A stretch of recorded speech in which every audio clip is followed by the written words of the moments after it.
Hello friends, this is Pavan Chaudhary. Welcome to Saarthi Education. इस lecture से हम एक नई सीरीज स्टार्ट कर रहे हैं और ये सीरीज जो है इसमें एमपी के कई सारे इंपॉर्टेंट टॉपिक्स जो आने वाली एमपीपीएससी 2020 है उसमें आपके काम आने वाले हैं।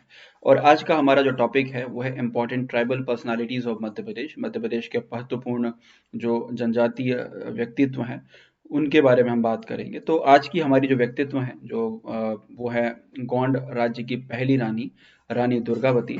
तो इस लेक्चर में हम उनके बारे में बात करेंगे इस वीडियो के अंदर कि उन्होंने किस प्रकार से अपना संघर्ष किया या किस प्रकार से उन्होंने अपना राज्य स्थापित किया। तो उन सब पॉइंट्स के बारे में बात करेंगे। अनअकैडमी पर एज यू नो मैं आपको प्लस में पढ़ाता हूँ और प्लस सब्सक्रिप्शन के लिए आप मेरा जो कोड है पवन लाइव, इस पवन लाइव कोड का यूज़ कर सकते हैं। If you are using the code you will get 10% discount on the plus courses. अभी कई सारे कोर्सेज चल रहे हैं मेरे अनअकैडमी पर। एमपीपीएससी 2020 के लिए complete course for the MPPSC 2020 चल रहा है। साथ ही प्रीलिम्स के लिए एक एमसीक्यू कोर्स चल रहा है जिसमें पूरा एमसीक्यू के थ्रू आपको पूरी जो सीरीज़ है वो पूरी सीरीज़ में आपको कंप्लीट कराऊंगा। सभी टॉपिक्स के एमसीक्यूज में कंप्लीट किए जाएंगे। तो गोंड रानी की अगर हम बात करें, गोंड क्वीन दुर्गावती के बारे में बात करें, तो गोंड क्वीन जो दुर्गावती हैं, इनका जो जन्म है ये अगर देखा जाए तो एक राजपूत वुमेन थी, एक राजपूत परिवार के अंदर इनका जो जन्म है, इनका जन्म हुआ था। और कलिंजर के जो महाराज थे आपके, तो उनकी पुत्री थी 1524 में 1524 के अंदर कलिंजर का जो फोर्ट था, कलिंजर का किला था, वहां पर इनका जन्म हुआ। और उसके बाद इनकी जो शादी है, इनकी मैरिज है, वो जो उस समय के जो गोंड राजा थे, संग्राम शाह, उस समय के काफ़ी बड़े राजा माने जाते थे। आगे आने वाले लेक्चर में हम संग्राम शाह के बारे में भी बात करेंगे। तो संग्राम शाह के जो 2 बेटे थे, चंद्र शाह और उसके बाद आपके दलपत शाह, तो उनमें से जो बड़े बेटे थे दलपत शाह, उनके साथ में आपकी रानी दुर्गावती है। उनकी 1542 में 1542 के अंदर यहाँ पर आपको शादी हुई। और शादी के कुछ समय बाद उनके जो पति दलपत शाह हैं, दलपत शाह की मृत्यु हो जाती है। पूरा जो गोंड साम्राज्य था उस समय पे, तो इनकी जो मैक्सिमम पॉपुलेशन थी वो गोंड डायनेस्टी जो है या गोंड वंश है उनको बिलोंग करती थी या गोंड लोगों को बिलोंग करती थी। उसके कारण उन्होंने पूरा जो साम्राज्य है उस साम्राज्य को संभाला और उनका एक पुत्र था, उसका नाम था वीर नारायण। तो वीर नारायण का जन्म हुआ, उसके कुछ समय बाद इनके पति की मृत्यु हो जाती है। और उसके बाद रानी दुर्गावती जो है वो गोंड साम्राज्य का जो पद संभालती हैं। और पद संभालने के साथ अपना बेटा वीर नारायण है उसको गद्दी पे बिठा के उसके रेजेंट के रूप में या उसके संरक्षिका के रूप में अपना जो शासन है वो शासन यहाँ पर आपको एस्टैब्लिश करती है। अब इनका शासन एस्टैब्लिश करने में 3 इंपॉर्टेंट व्यक्ति हैं। दीवान ब्योहर सिंह थे, एक आपके अदहर सिम्हा, और उनके मिनिस्टर हुआ करते थे, उनका नाम था मान ठाकुर। तो इन तीनों लोगों ने मिलके उनका शासन चलाने में, उनका रूल चलाने में एस्टैब्लिश किया, उसको प्रॉपर तरह से रूल करने में उनकी काफ़ी मदद की। कहा जाता है कि इनके टाइम पे जो गोंड साम्राज्य था वो बहुत ज़्यादा रिच था। आपके अबुल फजल जो है उन्होंने इनके बारे में लिखा है कि इनके साम्राज्य के टाइम पर लोग सोने चांदी के अंदर या हाथी हैं तो हाथियों के अंदर अपना जो टैक्स है वो टैक्स पे किया करते थे। एक बहुत ही एक विचित्र सी बात है लेकिन वो सच मानना थोड़ा सा गलत हो जाएगा। एक किंवदंती है या फिर आप बोल सकते हो कि एक बहुत एग्जेगरेट करके चीज को बताया गया है कि इनके जो साम्राज्य था उस समय पे हीरो का मार्केट लगा था, डायमंड का मार्केट लगता था। और उस डायमंड के मार्केट के अंदर जो डायमंड के व्यापारी हैं वो डायमंड की जो दुकानें हैं अपनी, तो खुले में बाजार लगता था, वहां पर अपने जो डायमंड्स हैं वो एक लाल कपड़े से ढक के घर आ जाते थे और सुबह जब घर वापस दुकान पे जाते थे तो उनको एज इट इज उनके डायमंड्स वहां पे मिलते थे। खैर थोड़ा सा ये मानने में अजीब लगता है लेकिन ये इंडिकेट करता है कि उनके साम्राज्य में धन दौलत वगैरह काफी ज्यादा थी। और इसी धन दौलत से इंस्पायर होके कई सारे लोगों ने रानी दुर्गावती के ऊपर आपका हमला किया। तो कई सारे अलग अलग राज्य का हमला उनके ऊपर होता रहा। तो उसके कारण उन्होंने अपना जो कैपिटल था, तो पहले वो लोग चौरागढ़ में रहती थी और चौरागढ़ का जो किला था, चौरागढ़ के किले से उन्होंने अपना कैपिटल शिफ्ट करके सिंगौरगढ़ का जो किला है वहां पे शिफ्ट कर लिया, क्योंकि सिंगौरगढ़ का जो किला था वो थोड़ा सा यहाँ पर आपके उनके लिए यहाँ पर आपको सेफ था। उसके बाद अपने साम्राज्य के अंदर उन्होंने अलग अलग जगह पे कई सारे वाटर टैंक्स वगैरह, कई सारे पानी के कुंड वगैरह बनाए, कई सारे सड़क वगैरह जो है, सड़क वगैरह का निर्माण उनके टाइम पे किया। क्योंकि इनके जो ससुर थे संग्राम शाह, उनके टाइम पर गोंड लोग जो है वो 52 जगहों पे या 52 इनके जो गढ़ थे या 52 आपके जो किले थे उन किलों के ऊपर शासन किया करते थे। मतलब काफी बड़ा सा जो एरिया है इनका हुआ करता था, जिसमें एक सिंगौरगढ़ का भी फोर्ट था। वहां पर उन्होंने अपना जो कैपिटल था वो कैपिटल यहाँ पर आपको ट्रांसफर कर लिया। ठीक है। सबसे बड़ा जो हमला रानी दुर्गावती के ऊपर हुआ वो हुआ 1556 में, 1556 में। 1556 के अंदर जब बाज बहादुर जो मालवा का अंतिम राजा था, लास्ट आपका दिल्ली मालवा सल्तनत का राजा था, तो उसको लगा कि इनके पति नहीं है और ये ठीक से युद्ध नहीं कर पाएंगी, तो उसके समय पे उन्होंने रानी दुर्गावती के ऊपर हमला किया। लेकिन हुआ उल्टा कि रानी दुर्गावती जो है उन्होंने अपनी सेना की मदद से बाज बहादुर जो हैं उनको उस युद्ध के अंदर यहाँ पर आपको डिफीट कर दिया। और इसी समय पे अकबर को पता चलता है, अकबर सेम उसी समय पे अकबर जो है वो गद्दी के ऊपर बैठता है और धीरे धीरे रानी दुर्गावती जो है उनकी शक्ति बढ़ती जा रही थी और उनकी शक्ति के ऊपर पूरी तरीके से अकबर जो है वो नजर यहाँ पर आपको रखे हुआ था। जब बाज बहादुर को डिफीट किया तो बाज बहादुर बड़ा सदमे में चला गया कि उसको एक वुमन के द्वारा, एक महिला के द्वारा उसको हार का सामना करना पड़ा और उसी के कारण गम में डूब गया राज आपका बाज बहादुर। और कई समय तक फिर वो अपनी पत्नी रूपमती जो है उनके साथ में रह के संगीत वगैरह जो बाकी चीजें करने लगा। खैर 1561 में 1561 के अंदर बाज बहादुर के ऊपर अकबर ने हमला किया और जो मालवा सल्तनत है, मालवा सल्तनत या मालवा का पूरा जो एरिया था, तो ये भी अकबर के कैप्चर के अंदर यहाँ पर आपको चला जाता है। उसके बाद अकबर का जो अगला जो टारगेट था वो था रानी दुर्गावती।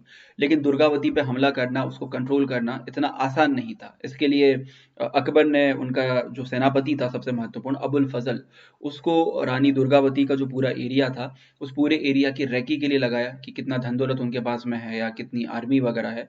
उसको तकरीबन 1.5 से 2 साल तक अबुल फजल ने पूरा वॉच किया और उसके बाद उन्होंने दुर्गावती के ऊपर हमला करने का जो प्लान है वो प्लान यहाँ पर आपको बनाया। ठीक है, अब उस पे हमला करने की जो दुर्गावती है, तो जब मालवा पे कैप्चर किया अकबर ने, तो ऑलरेडी जो आपका गौंड डायनेस्टी है इनकी जो बॉर्डर है वो आपके मालवा के साथ लग चुकी थी और मालवा जो है वो अकबर के पास में था, तो उसके ऊपर हमला करना जो है उनके लिए काफ़ी यहाँ पर आपको आसान हो जाता है। ठीक है, तो उस समय पे अकबर ने फिर आपके ख्वाजा अब्दुल हजीम आपका जो असफ खान था, तो उनको दुर्गावती के ऊपर अटैक करने के लिए भेजा और बड़ा सोच विचार करके अकबर ने उनके ऊपर हमला करने की परमिशन दी, क्योंकि इनकी भी आर्मी जो गौंड आर्मी है काफ़ी उस समय महत्वपूर्ण मानी जाती थी। खैर, रानी दुर्गावती के ऊपर इनका हमला होता है और जब उनको पता चलता है कि अकबर का हमला हो रहा है, तो डेफिनेट बात है कि अकबर को तो हरा नहीं सकती, काफ़ी बड़ी सी इनकी आर्मी है। तो उस समय उन्होंने क्या करा कि जो अपना वॉर का जो बैटल का जो ग्राउंड था, तो बैटल का ग्राउंड जो है वो यहाँ से नरई नाम का एक एरिया है जबलपुर के पास में, बरेला गांव के पास में, तो वहाँ पर एक नरई नाम की जगह है, वहाँ पर जाके उस एरिया के अंदर अपना कैंप लगा लेती हैं। और वहाँ पे दो रिवर हैं, एक नर्मदा रिवर है जबलपुर के पास में और एक गौर रिवर है।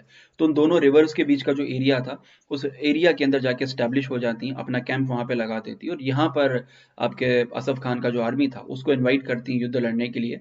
अब ये उनका एक स्ट्रेटेजिक पॉइंट ऑफ व्यू था कि यहाँ की जो भूमि थी वो दलदली भूमि थी और दलदली भूमि होने के कारण अकबर की जो बड़ी सेना आएंगी, अकबर के बड़े बड़े तोप आएंगे, तो इस दलदली भूमि में वो दब जाएंगे, जिसके कारण शायद वो अच्छे तरह से परफॉर्म ना कर पाए।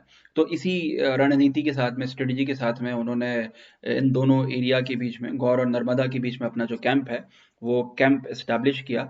और उसके बाद जब पहली बार असफ खान की आर्मी जो है उन्होंने इनके ऊपर हमला किया, तो पहली बार दमोह के ऊपर जब हमला किया गया, तो दमोह के हमले में तो उन्होंने पहली बार जो हमला था उसको उनको डिफीट कर दिया और दमोह से उनकी आर्मी जो है असफ खान की वापस चली जाती है। और उसके बाद फिर असफ खान अपनी बड़ी सी आर्मी लेके आया और जो एरिया मैंने आपको बताया कि जो दलदली भूमि वाला एरिया था, तो जब ये पता चलता है असफ खान को कि इस प्रकार से दलदली यहाँ पर आपको भूमि है, तो उन्हें कई सारे हाथी और ऊंट हैं या घोड़े हैं, उनके ऊपर कई सारा क्विंटल्स ऑफ आपकी मिट्टी है या जो आपका मूरम होता है वो लेके आए। उस एरिया के अंदर उन्होंने अपना बेस बनाया और वहां से फिर आपकी रानी दुर्गावती जो है उनके ऊपर यहाँ पर आपको हमला किया। तो सुबह सुबह 6-7 बजे इनका जो बैटल है वो रानी दुर्गावती के साथ में स्टार्ट होता है। उस बैटल में उनका छोटा सा जो बेटा था वीर नारायण, उसने भी पार्टिसिपेट किया। उसके अलावा कई सारे उनके जो वीर सेनापति हैं, वीर लोग जो हैं, उन्होंने इस बैटल के अंदर पार्टिसिपेट किया। अब युद्ध दोपहर तक पहुंचता है, युद्ध स्टार्ट होता है और दोपहर तक पहुंचते पहुंचते रानी जो दुर्गावती हैं उनके ऊपर उनकी गर्दन में एक तीर लग जाता है। उनका जो थ्रॉट होता है, गर्दन नहीं, उनके थ्रॉट में एक तीर लग जाता है। और उसके बाद उनका जो महावत था, महावत मतलब वो व्यक्ति जो हाथी चलाता है, तो उसको वो कहती हैं कि अब मुझे कटार से मार दो या तलवार से मार दो, क्योंकि मैं मुगलों के हाथ में नहीं आना चाहती। लेकिन महावत एक रानी को कैसे मार सकता था? तो in that case Rani Durgavati हैं, उन्होंने कटार निकाला और कटार निकाल के खुद को वहां पर आपको मार दिया, खुद को वीर गति को। रानी युद्ध के मैदान है, युद्ध के मैदान में रानी दुर्गावती जो है वो यहाँ पर आपको शहीद हो गई, और उनके बाद असफ खान जो है उन्होंने पूरा इनका जो एरिया है वो कैप्चर कर लिया। इनकी मृत्यु के बाद असफ खान जो थे उनको कई सारी प्रॉपर्टीज, कई सारी संपत्ति वगैरह मिली। इस एरिया से तकरीबन 300 हाथी हैं वो असफ खान ले गया। करोड़ों रुपए की जो संपत्ति है आपके गौंड साम्राज्य से या गौंड लोगों की, उनसे लूट के ले गया। लेकिन उनका जो बेटा था वीर नारायण, तो वो सर्वाइवल कर गया और उसने फिर कुछ समय तक सिंगौरगढ़ के ऊपर राज किया, और उसके तकरीबन 1 से 2 साल के अंदर फिर से असफ खान हमला करके वीर नारायण को भी यहाँ पर आपको उसको मार देता है। तो 24 जनवरी 1564 को जो है रानी दुर्गावती हैं, इनकी मृत्यु होती है। अब इनकी याद में कई सारी चीज़ें, इनके लेगेसी में बाद में कई सारी चीज़ें बनाई गई। जैसे जबलपुर जो यूनिवर्सिटी है 1983 में भारत मध्य प्रदेश सरकार ने जबलपुर यूनिवर्सिटी का जो नाम है रानी दुर्गावती यूनिवर्सिटी के नाम से उसका नाम चेंज किया। उसके बाद भारत सरकार ने उनके नाम से एक पोस्टल स्टैम्प है 1988 में, एक पोस्टल स्टैम्प जो है दुर्गावती के नाम से उसको जारी किया। उसके बाद जबलपुर से लेके जम्मू तवी तक या अभी कटरा तक जो एक ट्रेन चलती है उसका नाम है दुर्गावती एक्सप्रेस। तो एक जो ट्रेन चलती थी उसका नाम भी उन्होंने दुर्गावती के नाम से दुर्गावती एक्सप्रेस, उस ट्रेन का जो नाम है वो नाम यहाँ पर आपको चेंज किया। तो ये थी आपकी रानी दुर्गावती। अगले लेक्चर में हम मध्य प्रदेश के और भी कई सारी जो पर्सनालिटीज़ हैं उनके बारे में बात करेंगे। कई सारी पर्सनालिटीज़ जो आज़ादी के आंदोलन में पार्टिसिपेट जिन्होंने किया, जो पोस्ट इंडिपेंडेंट के टाइम पर बड़े लेवल पे आदिवासी लोगों का समर्थन या उनका जो प्रतिनिधित्व है वो करते रहे, तो उन लोगों के बारे में अगले आने वाले लेक्चर में हम बात करेंगे। आई होप ये लेक्चर आपको पसंद आया होगा। अगर लेक्चर अच्छा लगा है तो आप इस चैनल को सब्सक्राइब कीजिए। Thank you.